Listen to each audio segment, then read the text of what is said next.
Hello मेरे प्यारे दोस्तों, आप सब कैसे हो? स्वस्थ हो, मस्त हो? आज फिर एक नए बिजनेस आइडिया के साथ आया हूँ।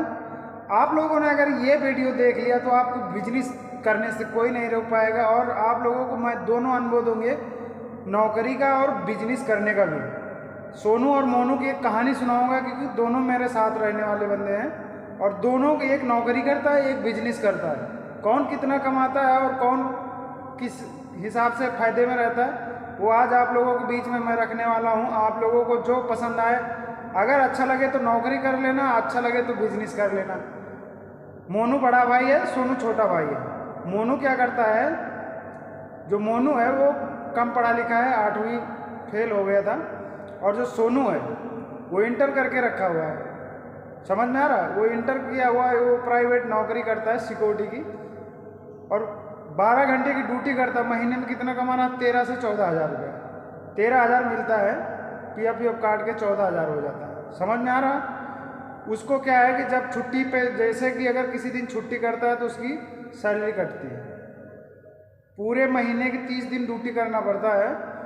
समझ में आ रहा है आप लोगों को? पूरे महीने का 30 दिन ड्यूटी करना पड़ता है, बशर्ते 14 हज़ार रुपये उसको मिलते हैं टोटल, 13 से 14 हज़ार रुपये। लेकिन पूरा दबाव में रहता है, कभी वो छुट्टी अपनी मर्जी से नहीं कर सकता। जब छुट्टी करेगा 3 दिन पहले से उसको बताना पड़ेगा। दूसरी बात, अपने सुपरवाइजर से सारी चीज़ें बतानी होती, क्या क्यों छुट्टी कर रहे हो, क्या है क्या नहीं, सारी प्रॉब्लम है, सब कुछ बताना पड़ता है। और जो 16,000 रुपये में उसको बचता क्या है, आप लोग ये देखो कि बचता क्या है। 3,000 रुपये का रूम का किराया है। बात समझ में आ रहा है? वो अपना बीवी बच्चे लेके रह रहा है, वो अपना बीवी बच्चे लेके रह रहा है। दोनों अपने अपने अलग अलग रूम में रहते हैं। 3-3 हज़ार रुपये दोनों रूम का किराया देते हैं। और बिजली का बिल जो भी होगा 400-500 रुपये, राशन खर्चा 3-4 हज़ार रुपये, उसका मात्र 5 से 6 हज़ार रुपये महीने का बचता है। समझ में आ रहा? 13-14 हज़ार की नौकरी करके 5 से 6 हज़ार रुपये बचा रहा। बाकी पूरा 12 घंटा ड्यूटी करने के बाद 5 से 6 हज़ार रुपये बच रहे हैं। वो भी बड़े दबाव में रहता है। कभी कभी कोई बात हो जाती, डिप्रेशन में बंदा आ जाता, कोई डांट देता है या कोई सुपरवाइजर उसको कुछ कह देता है, तो क्योंकि वो डिप्रेशन में आ जाता है। और जो बड़ा भाई, बात समझ में रहा, जो मोनू है, सोनू नौकरी करता है, मोनू अपनी खुद का बिजनेस करता है, गोलगप्पे का बिजनेस करता है। और वो भी कैसे कि वो ना कोई टेंशन रखता है, ना कुछ बनाने का झंझट, ना कुछ नहीं। सीधा होलसेल में गोलगप्पे खरीदता है। 80 रुपये सैकड़ा मिलते हैं। समझ में आ रहा? 80 रुपये सैकड़ा मिलते हैं। 800 के 1000 गोलगप्पे लेके आता है। समझ में आ रहा? आप लोगों को बिजनेस करने का एक नया तरीका। आप लोग देखो, 2 भाई, एक बिजनेस कर रहा है, एक नौकरी कर रहा है, कौन किसको कितना बच रहा है, ये बात समझाने के लिए आपको मैं ये विधि से बता रहा हूँ। अगर वीडियो पसंद आए तो लाइक कमेंट शेयर जरूर करना। बिना टेंशन के वो गोलगप्पे थोक में खरीद लेता है, सारा दिन इधर उधर घूमता रहता है, और अपना मटर उबाल लिया और 1-2 किलो आलू उबाल लिया, उसका पानी बना लिया गोलगप्पे को। 3 बजे निकलता है घर से, अपने रूम से 3 बजे निकलता है मात्र, और 9-10 बजे तक उसका धंधा चलता है। गोलगप्पे का जो बेचता है, वो छोटा सा ठेलिया रखे हुए रेडी, और उसी में बेचता है। प्याज बढ़िया से काट के छोटा छोटा, मान लिया जाए कि वो 800 रुपये गोलगप्पे खरीदता है, और 300 रुपये का ये सारा आइटम खरीदता है। पानी का आइटम, प्याज, आलू, मटर, ये सारा मिला के उसका, समझ में आ रहा, 1100-1200 रुपये का खर्चा आता है। और गोलगप्पे शाम को जब रात में आता है तो सारे बेच के आता है, कभी बचा के नहीं लाता है, बचते ही नहीं। इतना टेस्टी पानी बनाता है, इतना अच्छा मार्केट में सेल करता है उसका। और एक भीड़ भाड़ एरिया पकड़ रखा, पार्क के बगल में बहुत तगड़ी भीड़ होती है वहाँ पे, वहीं पे वो लगाता है। देखो, आप लोगों को अगर बिजनेस करना है गोलगप्पे का, तो भीड़ भाड़ इलाके ज़्यादा बेहतर रहेगा। दूसरी बात, अगर आप गांव से हो या घर से हो, आपके पास टाइम है, तो आप गोलगप्पा खुद बनाने की कोशिश करो। दूसरे से खरीदने से अच्छा है कि आप खुद बनाओ। होलसेल में रेट में जो गोलगप्पा आपको मिल रहा है 80 रुपये सैकड़ा, लेकिन उसमें से नुकसान है आपका। जो 800 रुपये दिया है ना, वही गोलगप्पे 300-350 में आराम से बन जाएगा। गैस, तेल, सारा कुछ खर्चा निकाल के, समझ में आ रहा, 300 रुपये लगेगा, 500 रुपये फिर भी आपका और बचेगा। तो इन सब बातों को समझ ले तो ज़्यादा बेहतर है। नहीं तो अगर नहीं टाइम है और नहीं कुछ कर सकते तो सीधा होलसेल गोलगप्पे खरीद लो, अपने आप पानी बनाओ और फिर बेचना चालू कर दो। और हाँ देखो, सारा कुछ तैयार करने के बाद वो सीधा अपना 3 बजे निकलता है, सारा दिन घर में रहता है। उसका कितना टाइम बचा?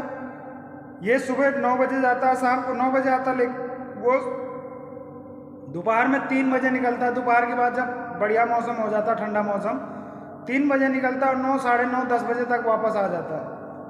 काम क्या करना है, बशर्ते इसका किसी का कोई दबाव नहीं, किसी का कोई जोर नहीं, अपने मन का मर्जी का मालिक है।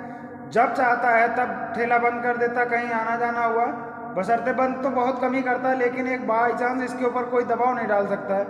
दूसरी बात, ये डेली 2200-2300 रुपये डेली का कमाता है। उसमें से अगर खर्चा निकाल दिया जाए 1200-1300 रुपये, फिर भी 1000 रुपये आराम से डेली का कमा रहा है। तो महीने का कितना हुआ? 30,000 रुपये। समझ में आ रहा? महीने का 30,000 रुपये कमा रहा है मोनू। अनपढ़ है, पढ़ा लिखा नहीं। अगर आप ये देखो पढ़े लिखे हो ना, तो आपको नौकरी करनी ही पड़ेगी। अगर अनपढ़ हो, थोड़ा दिमाग वाले हो, कोई ना कोई आप बिजनेस करोगे, क्योंकि आपका ये प्लान एक ऐसा होता है कि अरे यार नौकरी कौन करे, हम पढ़े लिखे तो है नहीं। देखो, ये एक सबसे मेन मुद्दा ये होता है कि जो पढ़ा लिखा नहीं होता सोचता है क्या यार नौकरी के पीछे भागे, पढ़े लिखे है ना, इससे अच्छा कोई छोटा मोटा बिजनेस कर लेते हैं। और जो छोटा मोटा बिजनेस कर लेता है वही बड़ा बिजनेस बन जाता है, आगे चल के अच्छा पैसा कमा रहा होता है। जो पढ़ा लिखा होता है ना, वो नॉर्मल कम पैसे कमा रहा था। सबकी बात नहीं कर रहे, बहुत सारे लोग ऐसे हैं कि ठीक ठाक पैसा कमा रहे हैं, लेकिन कुछ लोग ऐसे होते हैं जो पढ़े लिखे भी बहुत कम पैसा कमा रहे हैं और अनपढ़ बहुत अच्छा पैसा कमा रहे हैं। तो इन सब बातों पे आप लोगों को फोकस करना है। दिमाग को 10 रुपये के 4 गोलगप्पे बेच रहा है और फड़ाके से बिक रहा है। उसमें क्या है, क्वांटिटी बढ़िया से छोला जो मटर होता है, मटर उबाल के उसमें थोड़ा आलू डाल के मसाला बढ़िया से पानी बना के मस्त प्याज वगैरह काट के बढ़िया से दे रहा है। कितना?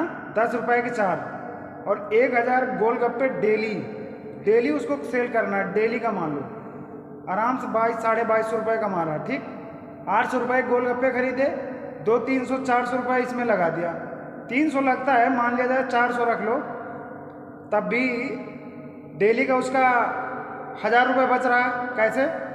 800 के गोलगप्पे, 400 ये खर्चा, 1200 हो गए, और उधर 2250 रुपये कमा रहा है। 2200 रख लो, फिर भी 1000 रुपये उसका हर दिन का बच रहा है। तो ये दिमाग लगा लो कि अगर गोलगप्पे बेचकर 1000 रुपये डेली कमा रहा, महीने का 30,000 रुपये कमा रहा, और वही छोटा भाई नौकरी कर रहा है, प्राइवेट नौकरी कर रहा, पूरा 12 घंटा दे रहा, फिर भी महीने के 13 से 14,000 रुपये कमा रहा, उसकी बराबर भी नहीं। और उसका खर्चा कितना आ रहा? महीने का उसका 20,000 रुपये बच रहा, 10,000 खर्चा निकाल दो। और इसका अगर 10,000 नहीं, इसका तो 8,000 खर्चा, फिर भी 4 से 5,000 6,000 रुपये बच रहा है। बताओ वो सही है कि ये सही? और मोनू जो है ना बड़ा भाई, वो सुबह आराम घूमते रहता 2-3 बजे तक, 3 बजे के बाद अपना रेडी लेके निकलता, ठेला लेके, गोलगप्पे का ठेला लेके। तो आप लोग ये दिमाग लगाओ, बिजनेस करने में कितना अच्छा है, कितना फ़ायदा है। नौकरी करने से क्या मतलब है कि भाई नौकरी में बंधे रहना है, दूसरे के नीचे रहना है, दूसरे के नीचे काम करना है। कुछ लोग कुछ भी बोल सकते हैं, लेकिन आपको अपना खुद का बिजनेस करना है। तो अगर देख लो, समझ में आए तो बिजनेस कर डालो। गोलगप्पे का बिजनेस बहुत अच्छा बिजनेस रहेगा। अगर वीडियो पसंद आया तो लाइक कमेंट शेयर जरूर करना। गोरा के गांव का चैनल सब्सक्राइब कर देना।